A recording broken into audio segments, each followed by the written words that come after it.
All right, back here on MLB Now, and let's go through last night. The night in Shohei Ohtani. Starting and also hitting. And look at his command looks good, Dan, doesn't it? Oh, that pitch had such late action to it. Oh, look at the athleticism. Nice fielding play. This against the Rockies, obviously, as you can see. And here he is at the plate. This is all in the first inning. This is crazy, guys. They said, he's one of the league's top hitters. It's incredible. And if he didn't have that blow up against the Yankees, his ERA would be in the mid-2s while slugging near 700. BK, his OPS plus as a hitter is 172. The OPS plus against him as a pitcher is 71. Wow. 100-point difference. Wow. Now here, this makes sense. If you're the opponent and you care about winning, and that's the starting pitcher, I'm gonna work him. Yeah, keep throwing over, right? That's not good for baseball. Not good for baseball, not good for the Angels, not good for Shohei, but they're not his friends. We don't want to see him diving back to first. Well, look at this. Oh, there he goes! Look at him run. I mean, that's incredible. Oh, his lead and jump. Oh my gosh. His athleticism is at a different level than 8. Wow. We got to come up with the Ohtani scale of athleticism. And after they punished him, sent him back like what, 3-4 times back on pitches. And take a look again. Here's the full comparison. He's got a 361 on base, and he's slugging 679. Statcast 679. 679. Statcast is powered by Google Cloud. We'll get into some of the process data here. Average exit velocity hitting, it's nearly 94 miles per hour. While he's pitching, opponents are at 89 miles per hour. Doesn't tell that much, though. No? How about hard hit percentage? That doesn't do much. He does 57%. Look at that. He's ranked in top 5 in all those 42%. yellow stats. Yeah, how about that? Does that mean something to you? How about barrel percentage? 15%. He's allowing 4%. Does that impress you at all? Everything but the average exit velo, 93 to 89. Okay. That doesn't do anything. But that's big. That's significant. That's huge. It doesn't seem like it. 4 points is big when you talk about exit velocity. I know if you're driving your car and you're going 89, you go 94. There's no difference to you in your hot rod. But I mean, it is a lot when you're pitching it and you're doing that. All right, so Ohtani's 7 innings, has given up 1 run. 5 strikeouts, no walks. So it appears after he's had a few bumps this year pitching, but it seems like the pitching is back. He looks in command again. The guy's an incredible talent. I was on with Pedro Martinez a couple weeks ago. He thinks he's inhuman. It's incredible. We've never seen anybody like this. I saw Joe Madden say he's the MVP, and it's not close.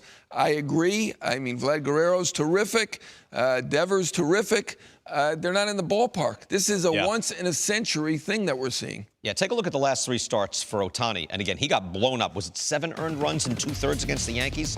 If you take that out, his ERA, correction. He's very focused on that game, I've noticed. Yeah, but because I'm saying, if you take that game out, and I know you can't do that. That's cooking the books. But without that start, which is disastrous to the ERA, he'd have a 2.26. Amazing. Think about if he's slugging 679, has a 2.76. And Dan O'Dowd, here's the last 3 since that blow up with the Yankees, where he's been outstanding. Yeah, he's making me look foolish. I didn't think he could sustain this through the course of the year. He actually is getting better. And you know what? Give a lot of credit to the Angels right here. The way they've handled him from a pitching standpoint to get him to this point, because he looks like really comfortable on the mound. And we did managerial check after that last start because the Angels lost after they took him out. But we all said on this panel, I don't know if you guys were on it. Maybe you're here all the time. I'm here. But we're on the panel. We're saying Joe Madden did exactly the right thing. You got your 6 shutout innings, get him out. Yes. You can't keep pounding. You got to remember, this guy. He's doing this coming off the All-Star game where he competed in the home run. He did everything. In 5280 above sea level. And he pitched in that game. Usually there's a fatigue factor that sets in.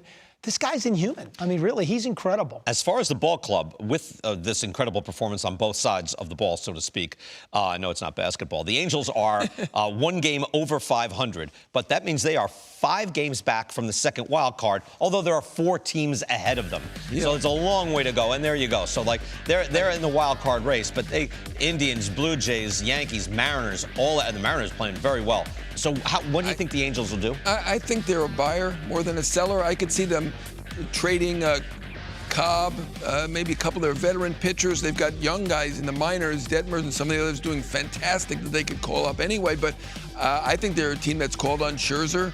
And they appear to be a team that's thinking more about buy, and I cannot blame them. I think that's the way they need to go. When you're in an endless cycle of buying, though, Dan, and they've been kind of, hey, keep pushing, like eventually you're never quite getting your reserves together, right? You never are, and they're depth issues, but now you're only managing 2 months of a season. BK, the reality of it is, what talent do they have that they are really going to trade and impact themselves moving forward. When you look at Cobb, what kind of return is he going to get?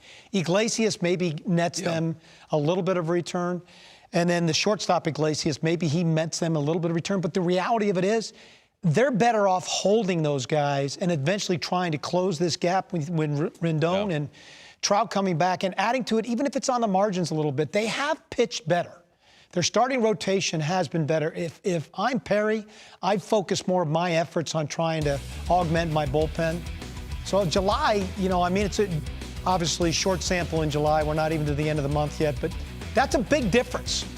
With two young kids and Rodriguez and Detmers now really pushing at AAA right now. And Sandoval's been good. And Sandoval's been great for him. So I would actually add to my bullpen. I would try to create some games that I know that we have a chance to win out of my pen and take a run trying to track down the teams that are in front of me for the wild card. Plus, all that Ohtani's done for them, wouldn't it almost be rude to then sell around him, no? I mean, give him a chance to shine in October. Yeah. There is a chance. If they were 10 games out, I'd say okay, but 5 games out? Hey, listen, I'd live that. You can close 5 games in 2 months and get into postseason. If you're good. That's kind of the issue. Well, they are. If they're competitive, and they've been at 500 pretty much for a while now as relates to the record, and they have the best player on the planet not even playing. Right. If that's Trout, or did he mean Shohei? I don't know. They have the 2 best players. The 2, right. If you have the 2 best players, you and should be able Rendon's to a pretty go good player too. Very good.